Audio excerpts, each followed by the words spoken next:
مجھے اپنی آنکھوں پر یقین نہیں آ رہا تھا، لیکن حقیقت کو جھٹلانا میرے اختیار میں نہیں تھا۔ وہ زینب ہی تھی۔ مجھ پر سکتے کی سی کیفیت طاری ہو رہی تھی۔ سوچنے سمجھنے کی تمام قوتیں سلب ہو چکی تھیں۔ میرے ہونٹ کپ کپا رہے تھے اور ٹانگوں میں بھی جیسے کھڑے رہنے کی سکت نہیں رہی تھی۔ میں کئی لمحوں تک پلک جھپکے بغیر اس کی طرف دیکھتا رہا، جبکہ اس نے ایک مرتبہ بھی میری طرف نہیں دیکھا تھا۔ اسے شاید احساس ہی نہیں تھا کہ کوئی اس کے قریب آ کر کھڑا ہے۔ وہ ایک ہاتھ سے شہادت والی انگلی سے آڑی ترچھی لکیریں کھینچنے کے بعد وہ ہتھیلی پھیر کر ساری لکیریں مٹا دیتی اور لکیریں کھینچنے کا عمل دوبارہ شروع کر دیتی۔ ساتھ ہی وہ بار بار ہنس بھی رہی تھی۔ زینب، میرے کپکپاتے ہوئے ہونٹوں سے سرسراتی ہوئی آواز نکلی اور میں ایک گھٹنا ٹیک کر اس کے سامنے بیٹھ گیا۔ زینب، ادھر دیکھ، میری طرف، میں ہوں تمہارا شمروز، میں نے کہتے ہوئے اس کا ہاتھ پکڑ لیا۔ اے ہٹ! اس نے میرا ہاتھ جھٹک دیا اور اس طرح ہاتھ اٹھایا جیسے تھپڑ مارنا چاہتی ہو، لیکن اس کا ہاتھ رک گیا اور وہ میری طرف دیکھنے لگی۔ میں کانپ اٹھا۔ اس کی ویران آنکھوں میں مکمل اجنبیت تھی۔ وہ چند لمحے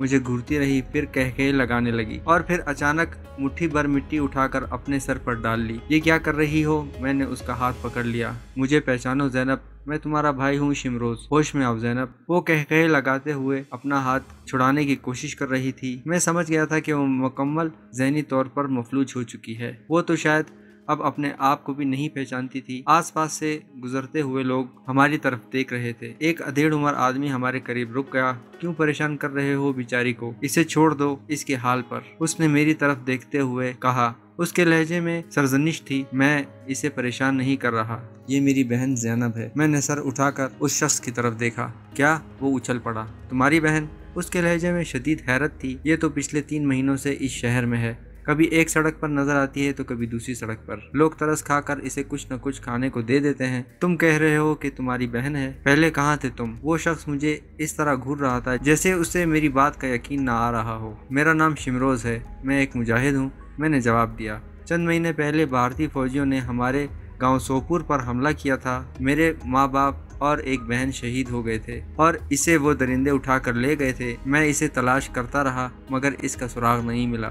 میں 2 دن پہلے یہاں آیا ہوں اور اتفاق سے یہ مجھے نظر آ گئی۔ سوپور؟ وہ شخص میرے چہرے پر نظریں جماتے ہوئے بولا۔ کیا نام بتایا تم نے؟ شمروز، میں نے جواب دیا۔ تم مولوی رسول بخش کے بیٹے تو نہیں جو بعد میں کمانڈر محب اللہ کی پارٹی میں شامل ہو گیا تھا؟ اس شخص نے کہا۔ اس کی نظریں بدستور میرے چہرے پر مرکوز تھیں۔ ہاں، میں نے اس بات میں سر ہلا دیا۔ اس شخص نے بے اختیار آگے بڑھ کر میری پیشانی چوم لی اور پھر ایک جھٹکے سے الگ ہو گیا۔ شہر کے شمالی علاقے سے فائرنگ کی آواز سنائی دے رہی تھی۔ اسے اٹھا کر میرے ساتھ آؤ، جلدی کرو، پورا شہر ہنگاموں کی لپیٹ میں آ رہا ہے، ہمیں فوراً ہی یہاں سے نکل جانا چاہیے۔ میں لوہاری محلے میں کھڑا ہوا ہوں، وہاں تک کیسے؟ اس طرف جانے کا موقع نہیں ہے، میرے ساتھ آؤ جلدی، وہ شخص بولا۔ میں نے پھرتی سے جھک کر زینب کو کندھے پر لاد لیا اور ہم ایک گلی میں داخل ہو گئے۔ زینب نے پہلے تو مذمت کی لیکن پھر وہ پرسکون ہو گئی۔ ہم ایک اور گلی میں مڑ گئے اور اسی لمحے تڑتڑاہٹ کی آواز سنائی دی۔ پولیس یا فوج کی کوئی گاڑی فائرنگ کرتی ہوئی تیز رفتاری سے سڑک سے گزر رہی تھی۔ لوہاری محلہ مین روڈ کی دوسری طرف شہر کے شمالی علاقے میں تھا اور فائرنگ کی آواز سب سے پہلے اسی طرف سے سنائی دی تھی۔ ایسے حالات میں انگوری کی خالہ کے گھر تک پہنچنا ممکن نہیں تھا۔ ہم مختلف گلیوں میں گھومتے ہوئے وہاں سے کافی دور نکل آئے۔ ہر جگہ افراتفری نظر آ رہی تھی۔ بعض نوجوانوں کو منہ پر ڈھاٹے باندھے مین روڈ کی طرف جاتے دیکھا گیا تھا۔ ان میں سے کسی کے ہاتھوں میں رائفل بھی نظر نہیں آئی تھی۔ وہ شخص ایک تنگ سی گلی میں ایک مکان کے سامنے رک گیا۔ گلی کچی تھی اور کیچڑ پھیلا ہوا تھا۔ ایک مرتبہ میرا پیر پھسلا اور میں گرتے گرتے بچا۔ اس شخص نے دروازے کی زنجیر ٹھکٹھکائی۔ چند سیکنڈ بعد ہی ایک جوان عورت نے دروازہ کھول دیا۔ اس نے ایک ہاتھ سے 6-7 ماہ کے ایک بچے کو سینے سے لگا رکھا تھا۔ وہ شخص اندر داخل ہو گیا اور میرے لیے دروازے کے دونوں پٹ کھول دیے۔ میرے اندر داخل ہوتے ہی اس شخص نے جلدی سے دروازہ بند کر دیا اور مجھے اشارہ کرتے ہوئے آنگن کی دوسری طرف ایک کمرے کی طرف بڑھ گیا۔ اسے یہاں اس چارپائی پر ڈال دو۔ اس شخص نے چارپائی کی طرف اشارہ کیا۔ میں نے آہستگی سے زینب کو چارپائی پر لٹا دیا۔ میرا خیال تھا کہ وہ ہنگامہ کرے گی مگر وہ آرام سے لیٹی ہنستی رہی۔ کبھی وہ میری طرف دیکھتی اور کبھی اس شخص کی طرف، اور پھر اس نے ایک ایسی حرکت کی کہ میں تھرا اٹھا۔ اس نے اپنی پھٹی ہوئی قمیض اوپر اٹھا دی اور کمر بند کھولنے لگی۔ میں نے جلدی سے جھک کر اس کا ہاتھ پکڑ لیے اور قمیض نیچے کھینچ لی۔ یہ کیا کر رہی ہو؟ پاگل ہو گئی ہو کیا؟ میں چیخا۔ ہاں، یہ پاگل ہی ہو چکی ہے، میرے قریب کھڑے ہوئے شخص نے کہا۔ میں بعد میں کسی وقت بتاؤں گا، اس وقت تم اسے سنبھالو۔ میرا خیال ہے اسے کچھ بتانے کی ضرورت نہیں تھی۔ زینب کی اس حرکت ہی سے مجھے سمجھ آ گیا تھا کہ وہ کن حالات سے گزری تھی۔ زینب نے دوبارہ وہ حرکت نہیں کی تھی، لیکن میری طرف دیکھ کر ہنس رہی تھی۔ دروازے میں وہ عورت بھی بچے کو اٹھائے کھڑی تھی، وہ شخص بھی میرے قریب ہی کھڑا تھا۔ زینب اب بڑی حد تک پرسکون ہو چکی تھی، وہ چارپائی پر لیٹی ویران سی نظروں سے کمرے میں ادھر ادھر دیکھ رہی تھی۔ میرا نام منظور احمد ہے، میرے قریب کھڑے ہوئے شخص نے اپنا تعارف کرایا، اور یہ میری بہن سلمیٰ ہے، بیوہ ہے۔ اس کا شوہر اپنے بچے کی پیدائش سے 2 مہینے پہلے باندی پورہ میں ایک جھڑپ کے دوران بھارتی فوجیوں کی گولیوں کا نشانہ بن گیا تھا۔ بڑا دلیر آدمی تھا، ایک سچے مجاہد کی طرح اس نے ساری گولیاں سینے پر کھائی تھیں۔ میں نے سلمیٰ کی طرف دیکھا، شوہر کے ذکر پر اس کی آنکھوں میں نمی آ گئی تھی۔ اس نے شاید غیر ارادی طور پر بچے کو سینے سے بھینچ لیا تھا۔ صرف سلمیٰ ہی ایسی عورت نہیں تھی جس کا جوانی میں سہاگ اجڑ گیا تھا۔ وادی کے ہر دوسرے گھر کا کوئی نہ کوئی فرد وطن کی آزادی کی خاطر جان لٹا چکا تھا۔ کسی بہن کے سر سے دوپٹہ چھن گیا تھا، کسی کا سہاگ اجڑ گیا تھا، اور کسی ماں کی گود اجڑ گئی تھی۔ اور سلمیٰ ظہور احمد کہہ رہا تھا۔ ہم کل ہی شمروز اور انگوری کے بارے میں بات کر رہے تھے، اور یہ ہماری خوش قسمتی ہے کہ یہ عظیم مجاہد آج ہمارے گھر میں موجود ہے۔ سلمیٰ چونک سی گئی اور میری طرف دیکھنے لگی۔ تم سلطان کو مجھے دے دو اور پہلے چائے بنا دو، اس کے بعد کھانے کا بندوبست کرنا۔ ظہور احمد نے آگے بڑھ کر بچے کو اس کے ہاتھ سے لے لیا۔ میں ابھی چائے بناتی ہوں۔ مگر تم اس پگلی کو کیوں لے آئے ہو بھائی؟ سلمیٰ نے زینب کی طرف دیکھتے ہوئے کہا۔ یہ پگلی، ظہور احمد کے منہ سے گہرا سانس نکل گیا، یہ شمروز کی بہن ہے جسے چند مہینے پہلے سوپور حملے کے دوران بھارتی فوجی اٹھا کر لے گئے تھے۔ اسے 3 مہینے پہلے یہاں بازار میں دیکھا گیا تھا، پتہ نہیں کن حالات سے گزری ہے۔ بہرحال تم چائے بنا کر لاؤ۔ سلمیٰ کا چہرہ ایک لمحے کو تو دھواں سا ہو گیا، اسے شاید اپنے بھائی کی بات کا یقین نہیں آیا تھا۔ وہ چند لمحے پھٹی پھٹی سی نظروں سے کبھی مجھے اور کبھی زینب کو دیکھتی رہی، اور پھر کمرے سے نکل گئی۔ میں چارپائی کی پٹی پر بیٹھ گیا اور زینب کا ہاتھ پکڑ کر آہستہ آہستہ سہلانے لگا۔ میں یہ تو سمجھ گیا تھا کہ اس پر کیا بیتی تھی، اور اپنے ساتھ ہونے والی زیادتیوں کی وجہ سے اس کا ذہنی توازن بگڑ گیا تھا۔ اس کی یہ حالت دیکھ کر میرا دل خون کے آنسو رو رہا تھا۔ ظہور احمد ایک کرسی پر بیٹھ گیا تھا، اس کی گود میں بچہ کلکاریاں بھر رہا تھا۔ اس بیچاری کے ساتھ بڑی ٹریجڈی ہوئی ہے، وہ میری طرف دیکھے بغیر کہہ رہا تھا۔ 3 مہینے پہلے پہلی مرتبہ اسے لاری اڈے کے قریب دیکھا گیا تھا، پھر یہ شہر کے مختلف علاقوں میں نظر آنے لگی، کبھی یہاں کبھی وہاں۔ لوگ اسے لاوارث اور پاگل سمجھ کر کچھ نہ کچھ کھانے کو دے دیتے۔ نہ جانے ہماری قوم کی کتنی بیٹیاں اس طرح اپنا ذہنی توازن کھو بیٹھی ہیں، لیکن لاوارث سمجھ کر اس کے ساتھ کچھ اور زیادتیاں بھی ہوتی رہی ہیں۔ شہر کے بعض اوباش لڑکے بس آگے کچھ مت کہو۔ میں نے ہاتھ اٹھا کر اسے مزید کچھ کہنے سے روک دیا۔ وضاحت کی ضرورت نہیں تھی، میں سمجھ گیا تھا کہ وہ کیا کہنا چاہتا تھا، اور یہ تو زینب کی حالت ہی بتا رہی تھی کہ اس پر کیا بیتی تھی۔ کچھ دیر بعد سلمیٰ چائے لے کر آ گئی، اس نے ٹرے ایک میز پر رکھ دی اور ایک خالی پیالی اٹھا کر چارپائی کے قریب آ گئی۔ میں سمجھ گیا اور اٹھ کر ظہور احمد کے قریب دوسری کرسی پر بیٹھ گیا۔ سلمیٰ چارپائی کی پٹی پر بیٹھ گئی، زینب خود ہی اٹھ کر بیٹھ گئی اور سلمیٰ کے ہاتھ سے پیالی لے لی۔ اس نے پیالی کو دونوں ہاتھوں میں پکڑ رکھا تھا اور ندیدوں کی طرح چائے پینے لگی۔ چائے کے گھونٹ بھرتے ہوئے اس کے منہ سے سڑ سڑ کی آوازیں نکل رہی تھیں، اور پھر چائے ختم ہونے کی تھوڑی ہی دیر بعد سلمیٰ نے زینب کا ہاتھ پکڑ کر اسے چارپائی سے اٹھایا اور باہر لے گئی۔ زینب نے کوئی مزاحمت نہیں کی تھی۔ میں اور ظہور کمرے میں بیٹھے شہر کی تازہ ترین صورتحال پر بحث کرنے لگے۔ باہر سے کبھی کبھار فائرنگ کی آواز سنائی دے جاتی تھی، اور 1 گھنٹے بعد سلمیٰ زینب کو لے کر کمرے میں داخل ہوئی تو میں چونک گیا۔ اسے 1 گھنٹے میں سلمیٰ نے زینب کو نہلا دھلا کر اس کے کپڑے تبدیل کر دیے تھے اور بالوں کی بھی چٹیاں بنا دی تھی۔ زینب چارپائی پر آلتی پالتی مار کر بیٹھ گئی، وہ بار بار اپنے کپڑوں کو چھو کر دیکھ رہی تھی، کبھی ہنسنے لگتی تو کبھی گمسم سی ہو جاتی۔ 1 گھنٹہ اور گزر گیا اور پھر سلمیٰ نے آ کر بتایا کہ کھانا تیار ہو چکا ہے۔ ہم دوسرے کمرے میں آ گئے۔ میں نے زینب کا ہاتھ پکڑ رکھا تھا۔ کمرے میں بچھی ہوئی دری پر دسترخوان بچھا ہوا تھا، دال چاول تھے۔ زینب ہم سے پہلے ہی دسترخوان پر بیٹھ گئی اور ندیدوں کی طرح چاول کھانے لگی، جیسے عرصے سے کچھ نہ کھایا ہو۔ میرے دل پر گھونسا سا لگا، آنکھوں میں آنسو آ گئے۔ میں نے زینب کی طرف دیکھا۔ ہمارے گھر میں کیا کچھ نہیں تھا؟ ہر چیز کی فراوانی تھی، کبھی کسی چیز کی تنگی نہیں ہوئی تھی۔ جو چیز چاہتے کھاتے تھے، اور اب زینب کو دیکھ کر میری آنکھوں سے بے اختیار آنسو بہہ نکلے۔ کھانے کے بعد سلمیٰ زینب کو اپنے کمرے میں لے گئی اور میں ظہور احمد کے ساتھ اسی کمرے میں آ گیا۔ تقریباً آدھے گھنٹے بعد دروازے پر دستک کی آواز سنائی دی۔ ظہور احمد اٹھ کر باہر چلا گیا۔ اس کی واپسی تقریباً 10 منٹ بعد ہوئی تھی۔ صورتحال بڑی سنگین ہے، اس نے کرسی پر بیٹھتے ہوئے کہا۔ پولیس اور فوج سے جھڑپوں میں شہر کے مختلف علاقوں میں اب تک 3 نوجوان شہید ہو چکے ہیں۔ ہنگامے اب مزید بڑھیں گے۔ میں اپنے آپ میں عجیب سی بے چینی سی محسوس کر رہا تھا۔ نہتے کشمیری نوجوان وحشی درندوں سے برسر پیکار تھے۔ سڑکوں پر ان کا خون بہہ رہا تھا اور میں یہاں بیٹھا ہوا تھا۔ شام ہونے کو تھی اور پھر یہ اطلاع ملی کہ شہر میں کرفیو لگا دیا گیا تھا۔ یہ اعلان کر دیا گیا تھا کہ کرفیو کی خلاف ورزی کرنے والے کو دیکھتے ہی گولی سے اڑا دیا جائے گا۔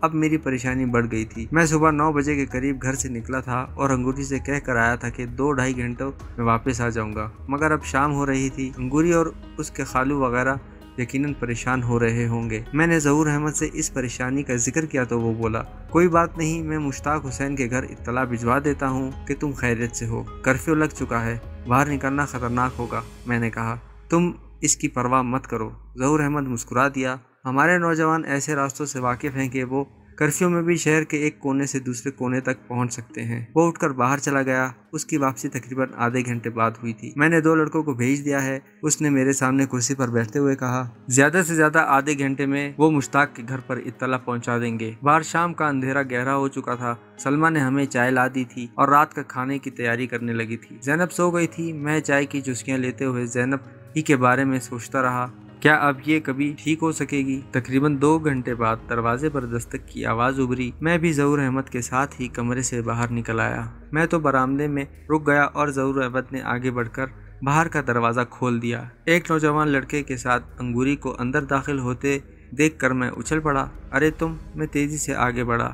تم کیوں آ گئی؟ کیا تمہیں معلوم نہیں کہ شہر میں کرفیو لگا ہوا ہے اور ان باتوں کی پرواہ کون کرتا ہے؟ انگوری نے میری بات کاٹ دی۔ تم صبح سے غائب تھے، مجھے پریشانی ہو رہی تھی، اور پھر جب یہ لوگ اطلاع لے کر آئے تو میں بھی ان کے ساتھ ہی آ گئی۔ آوازیں سن کر سلمیٰ بھی باورچی خانے سے نکل آئی تھی، اور میں نے جب بتایا کہ یہ انگوری ہے تو وہ دوڑ کر اس سے لپٹ گئی۔ میں نے انگوری سے سلمیٰ اور ظہور احمد کا بھی تعارف کروا دیا اور اسے زینب کے بارے میں بتایا، جس کی وجہ سے میں گھر واپس نہیں جا سکا تھا۔ اوہ، کہاں ہے وہ؟ انگوری کی آنکھوں میں چمک سی ابھر آئی۔ اس کمرے میں سو رہی ہے وہ، میں نے بتایا۔ انگوری نے کمرے میں جھانک کر دیکھا۔ ہم لوگ اس وقت تک باہر ہی کھڑے تھے۔ پھر سلمیٰ انگوری کو لے کر کچن میں چلی گئی۔ میں اور ظہور اپنے کمرے میں آ گئے۔ کھانے کے وقت تک زینب بھی جاگ چکی تھی۔ انگوری زینب کی بازیاب ہونے کی اطلاع پر جس طرح خوش ہوئی تھی، اسے دیکھ کر وہ کہیں زیادہ افسردہ ہو گئی تھی۔ وہ رات ہم نے ظہور احمد کے گھر پر ہی گزاری۔ اگلے روز جمعہ تھا۔ گزشتہ روز کے ہنگاموں میں 3 نوجوان شہید ہو چکے تھے۔ چوتھا عبد الحمید تھا، جو فوجیوں کی حراست میں تشدد سے جاں بحق ہو گیا تھا۔ نماز جمعہ کے لیے کرفیو میں وقفے دینے کا اعلان نہیں کیا گیا، لیکن اندر ہی اندر یہ اطلاع پورے شہر میں گشت کر رہی تھی کہ ان 4 شہداء کی نماز جنازہ مرکزی جامع مسجد میں نماز جمعہ کے بعد ادا کی جائے گی۔ شہر کے معززین کی طرف سے کرفیو کی خلاف ورزی کا اعلان بھی کر دیا گیا تھا۔ 12:30 بجے میں اور ظہور بھی گھر سے نکل کھڑے ہوئے، اور بھی بہت سے لوگ اپنے اپنے گھروں سے نکل رہے تھے۔ سب ساتھ مل گئے، اور اس طرح جب ہم گلیوں سے نکل کر مین روڈ پر پہنچے تو ہمارے گروپ میں 60-70 آدمی شامل ہو چکے تھے۔ مین روڈ پر ہر گلی کے موڑ پر پولیس اور فوج کے مسلح سپاہی موجود تھے۔ یوں بھی لاتعداد فوجی اور پولیس والے پورے شہر میں پھیلے ہوئے تھے، لیکن کسی نے ہمارا راستہ روکنے کی کوشش نہیں کی۔ بعد میں انکشاف ہوا کہ فوج کی ہائی کمان نے نماز جمعہ کے لیے کرفیو میں 2 گھنٹے کا وقفہ دینے کا فیصلہ کر لیا تھا، لیکن اس کا باقاعدہ اعلان نہیں کیا گیا تھا۔ کرفیو میں وقفے کے ساتھ یہ فیصلہ بھی کیا گیا تھا کہ اگر شہریوں کی طرف سے ہنگامہ کرنے کی کوشش کی جائے تو ان پر بلا جھجک فائر کھول دیا جائے۔ جامع مسجد شہر کے مرکزی چوراہے پر تھی۔ مرکزی چوراہے پر ہزاروں لوگ جمع تھے۔ پولیس اور فوج نے علاقے کو چاروں طرف سے گھیرے میں لے رکھا تھا۔ 4 شہداء کے جنازے بھی ایک طرف سائے میں رکھے ہوئے تھے۔ ہر چہرہ افسردہ تھا۔ ہر روز شہر کے 4-6 نوجوان بھارتی درندوں کے ہاتھوں شہید ہو رہے تھے۔ بھارتی سامراج کے خلاف مولوی صاحب کا خطاب بڑا پر اثر تھا۔ ایک موقع پر انہوں نے مکہ لہراتے ہوئے کہا تھا، آج ہمیں ان غاصبوں سے نمٹنے کے لیے commander Muhibullah, commander Rashid, commander Abdul Haq, commander Saif ur Rahman, Shamroz جیسے دلیر نوجوانوں اور انگوری جیسی نڈر اور حوصلہ مند بیٹیوں کی پہلے سے زیادہ ضرورت ہے۔ یہ سرپھرے نوجوان ہی بھارتی غاصبوں کو اس سرزمین سے نکال سکتے ہیں۔ خدا ان سب کو اپنی حفظ و امان میں رکھے۔ مولوی صاحب کی اس تقریر میں اپنا اور انگوری کا نام سن کر مجھ پر عجیب سی کیفیت طاری ہو گئی تھی۔ ظہور احمد نے میری طرف دیکھا، اس نے اپنی جگہ سے اٹھنا چاہا مگر میں نے اس کا ہاتھ پکڑ کر بیٹھا رہنے دیا۔ میں سمجھ گیا تھا کہ وہ میری موجودگی کا اعلان کرانا چاہتا ہے مگر میں نے اسے مناسب نہیں سمجھا۔ نماز کے بعد شہداء کی نماز جنازہ ادا کی گئی اور پھر نوجوانوں نے جنازہ کندھوں پر اٹھا لیے اور بھارتی سامراج کے خلاف نعرے لگاتے ہوئے شہر کی سڑکوں پر گشت کرنے لگے۔ جنازے میں ہزاروں لوگ شریک تھے۔ جنازے کے جلوس کو چاروں طرف سے پولیس اور فوج کی بھاری نفری نے گھیرے میں لے رکھا تھا۔ جوشیلے نوجوان بھارتی سامراج کے خلاف نعروں کے ساتھ مجاہدین کے کمانڈر کے نام لے لے کر زندہ باد کے نعرے بھی لگا رہے تھے۔ ان میں میرا اور انگوری کا نام بھی بار بار آ رہا تھا۔ ایک جگہ پولیس نے جنازے کو روک لیا۔ اس طرف چند 100 فٹ آگے فوج کے مقامی کمانڈنٹ کی رہائش گاہ تھی اور جنازے کے جلوس کے شرکاء اس کے سامنے مظاہرہ کر کے اسے یہ احساس دلانا چاہتے تھے کہ فوج کی وحشیانہ کارروائیوں سے کس طرح گھر اجڑ رہے ہیں، مگر فوج اور پولیس نے جلوس کو آگے جانے کی اجازت نہیں دی تھی۔ بات بڑھ رہی تھی، نوجوان جنازوں کو اس راستے سے لے جانا چاہتے تھے۔ وہ اس بات پر بضد تھے کہ ان کا راستہ چھوڑ دیا جائے۔ پولیس نے پہلے لاٹھی چارج کیا اور پھر فوج نے گولی چلا دی۔ پہلے جلوس کو منتشر کرنے کے لیے ہوائی فائر کیے گئے، پھر لوگوں کو نشانہ بنایا جانے لگا۔ کئی لوگ زخمی ہو کر گرے، بھگدڑ مچ گئی، لوگ ادھر ادھر دوڑنے لگے۔ کچھ نوجوانوں نے پولیس اور فوج پر پتھراؤ کرنا شروع کر دیا، لیکن جدید ترین رائفلوں کے سامنے پتھراؤ کیا حیثیت رکھتا تھا۔ کئی نوجوان زخمی ہو کر گرے۔ فوج نے مسلحتاً ان کے جسموں کے نچلے حصوں پر گولیاں ماری تھیں۔ یہ ہنگامہ تقریباً 1 گھنٹے تک جاری رہا۔ پھر ایک فوجی افسر نے میگا فون پر اعلان کیا کہ وہ لوگ جنازے اٹھا کر لے جائیں اور متبادل راستہ اختیار کریں۔ اگر اس حکم کی خلاف ورزی کی کوشش کی گئی تو ان پر براہ راست فائر کھول دیا جائے گا۔ سب سے پہلے میں اور ظہور احمد اس طرف بڑھے تھے جہاں سڑک پر چاروں جنازے رکھے ہوئے تھے۔ ہماری دیکھا دیکھی دوسرے لوگ بھی جمع ہونا شروع ہو گئے تھے۔ بعض جوشیلے نوجوان اب بھی جنازے کے جلوس کو کمانڈنٹ کے رہائش گاہ کی طرف لے جانا چاہتے تھے، لیکن میرا خیال میں یہ ضد بیکار تھی۔ اس سے نہتے شہریوں کو مزید نقصان پہنچ سکتا تھا۔ میں نے کھڑے ہو کر مختصر سی تقریر کی۔ کیا تم لوگ اس شخص کو اپنے اوپر ہونے والے ظلم کا احساس دلانا چاہتے ہو جس کے حکم پر یہ سب کچھ ہو رہا ہے؟ کیا تم ایک خونخوار بھیڑیے سے یہ کہنا چاہتے ہو کہ وہ چیر پھاڑ کرنا چھوڑ دے؟ نہیں میرے دوست، یہ انسان نہیں، بھیڑیے ہیں۔ ان کے اندر رحم کا جذبہ پیدا نہیں ہو سکتا، نہ ہی انہیں کوئی احساس دلایا جا سکتا ہے۔ اس لیے اس وقت کوئی ضد کرنا بیکار ہے۔ ہمیں اس بات کا بھی خیال رکھنا ہے کہ میتوں کی بے حرمتی نہ ہو۔ ویسے میں آپ کو یقین دلاتا ہوں کہ ان درندوں سے ہم شہداء کے خون کے ایک ایک قطرے کا بدلہ لیں گے۔ اب شہداء کو ان کی منزل تک پہنچانے میں دیر نہ کرو دوستو۔ میں کوئی مقرر نہیں ہوں، لیکن مجھے خوشی ہے کہ میرے ان الفاظوں کا خاطر خواہ اثر ہوا اور نوجوانوں نے جنازے اٹھا کر راستہ بدل لیا۔ شاید ظہور احمد نے اپنے قریب کھڑے ہوئے کسی شخص کو بتا دیا تھا کہ میں کون ہوں، اور پھر یہ خبر جنگل کی آگ کی طرح ہزاروں لوگوں کے جلوس میں پھیل گئی کہ شمروز بھی جنازے کے اس جلوس میں شریک ہے اور تقریر اسی نے کی تھی۔ میرے نام کے زندہ باد کے نعرے لگنا شروع ہو گئے۔ قبرستان میں بھی میرے نام کے نعرے لگنے لگے۔ جن لوگوں نے مجھے تقریر کرتے ہوئے دیکھا تھا وہ میرے گرد جمع ہو گئے اور پھر یہ دیکھ کر سبھی لوگ چونک گئے کہ فوج نے قبرستان کو گھیرے میں لے لیا تھا۔ جنازے کے اس جلوس میں میری موجودگی کی اطلاع فوج تک بھی پہنچ گئی تھی۔ کچھ عرصے سے میں بھی فوج کی مطلوبہ لسٹ میں موجود تھا۔ کروڑا نامی بستی میں چندرپال عرف رستم اور بابا عبدالفتح کے ڈیرے پر 4 فوجیوں کی ہلاکت کے بعد تو میں فوجیوں کے لیے زیادہ اہم ہو گیا تھا اور اس وقت انہیں موقع مل گیا تھا کہ انہوں نے قبرستان کو ہی گھیرے میں لے لیا تھا۔ ظہور احمد کو شاید اپنی غلطی کا احساس ہو گیا تھا۔ اس کے چہرے پر ندامت کے تاثرات نمایاں طور پر نظر آ رہے تھے۔ گھبراؤ نہیں ظہور بھائی، میں نے کہا، ہم بڑے آرام سے نکل جائیں گے اور یہ فوجی یہاں ٹاپتے رہ جائیں گے۔ قبرستان میں ہزاروں لوگ تھے۔ جن لوگوں نے مجھے تقریر کرتے ہوئے دیکھا تھا وہ اب مجھے پہچان گئے تھے۔ انہوں نے مجھے گھیرے میں لے رکھا تھا اور پھر وہ لوگ مجھے اس طرح گھیرے میں لیے ہوئے درختوں کے ایک جھنڈ کی طرف بڑھ گئے۔ درختوں کے نیچے بھی قبریں تھیں اور وہ لوگ اس طرح رک رک کر چل رہے تھے جیسے قبریں دیکھ رہے ہوں۔ درختوں کے جھنڈ کے آس پاس بھی چند فوجی موجود تھے۔ انہوں نے لوگوں کو روکنے کی کوشش کی اور ایک فوجی نے چیختے ہوئے کہا کہ لوگ واپسی کے لیے وہی راستہ استعمال کریں جس طرف سے آئے تھے، لیکن 3 نوجوان مجھے اپنے ساتھ لے کر درختوں کے جھنڈ میں داخل ہو چکے تھے۔ درخت بہت گنجان تھے، ان کی شاخیں نیچے کو جھکی ہوئی تھیں۔ ہم ان کے اندر ہی اندر چلتے ہوئے قبرستان سے دور آ گئے اور بالآخر درختوں سے نکل کر تیز تیز چلتے ہوئے گنجان آبادی میں پہنچ گئے۔ اس طرح آدھے گھنٹے میں ہم ظہور احمد کے مکان پر پہنچ گئے تھے۔ وہ تینوں نوجوان مجھے دروازے کے سامنے چھوڑ کر واپس چلے گئے۔ تقریباً 1 گھنٹے بعد ظہور احمد بھی آ گیا۔ اس کی اطلاع کے مطابق قبرستان کے داخلی راستے پر بھی فوجیوں کی ایک مسلح پارٹی کھڑی تھی۔ ان کے ساتھ سول لباس میں 2 ایسے آدمی بھی موجود تھے جن کے چہرے پر نقاب تھے، صرف آنکھوں کی جگہ پر سوراخ تھے۔ وہ اپنے سامنے سے گزرنے والے ہر شخص کو غور سے دیکھ رہے تھے۔ ظہور احمد کے خیال کے مطابق وہ دونوں نقاب پوش وہ بے ضمیر اور غدار تھے جنہوں نے مجھے جنازے کے جلوس میں دیکھ کر فوج کو خبر دی تھی، اور میری شناخت کرنے کے لیے وہ فوجیوں کے ساتھ موجود تھے، مگر انہیں بڑی مایوسی ہوئی تھی کیونکہ میں تو وہاں سے نکل آیا۔ اگلے 2 دنوں میں شہر میں کوئی ہنگامہ نہیں ہوا، لیکن کشیدگی برقرار رہی تھی۔ اس دوران میں ایک مرتبہ بھی گھر سے باہر نہیں نکلا تھا۔ انگوری بھی میرے ساتھ ہی تھی اور ہماری تمام تر توجہ زینب پر مرکوز تھی۔ اس کی حالت دیکھ کر مجھے دکھ ہو رہا تھا۔ وہ کبھی کہکے لگانے لگتی، کبھی رونا شروع کر دیتی اور کبھی خاموش بیٹھی رہتی۔ ان 2 دنوں میں اس نے ہر مرتبہ اپنے کپڑے بھی پھاڑ ڈالے تھے۔ تیسرے دن ہم نے فیصلہ کیا کہ اسے انگوری کی خالہ کے ہاں منتقل کر دیا جائے۔ وہاں اس کی دیکھ بھال کرنے والے موجود تھے۔ یہاں سلمیٰ اکیلی تھی، اس کا شیرخوار